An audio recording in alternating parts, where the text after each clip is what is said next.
আসসালামু আলাইকুম রহমতুল্লাহ। রাত্রে সেহেটির সময় হয়ে গেছে প্রায়। স্বাভাবিকভাবে রমজান মাস কাজ করে থাকি। আমি এক ট্যাঙ্কি তেল উঠাইলে প্রায় আমার মাসখানিক চলে যায়, এমন রেকর্ড আছে।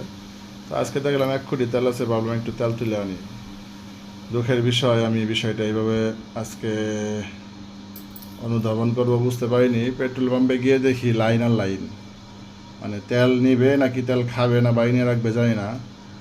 আচ্ছা, একটা বিষয় ভাই বলেন আপনারা, তেল যদি থাকে তাহলে আপনি টাকা বেশি হইলেও হয়তো কিনে গাড়িতে বইরা চালাইতে পারবেন, আর যদি তেল না থাকে আপনি তখন কি দিয়ে চালাবেন? যেমন করোনার সময় পেঁয়াজের দাম বাড়ছিল, বাঙালি কিন্তু খাওয়া বাদ দেয় নাই ভাই, খাইছে কম আর বেশি।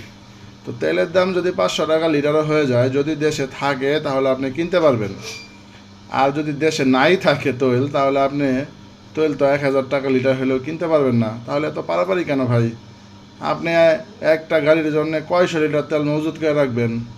এরকম না তো যে 500-700 লিটার তেল মজুত করে রাখবেন যে 2-4 মাস আপনি চালাইতে পারবেন, বা 1 বছর পর্যন্ত। এরকম তো কেউ করতে পারবে না ভাই। হয়তো বা একটা বাইক নিয়ে গেলে একটা বাইকের ট্যাঙ্কি পুরোটাই ফুল করতে পারবেন, এর বেশি না। 10-15 লিটার, 16-18 লিটার, এর বেশি তো ভরতে পারবেন না।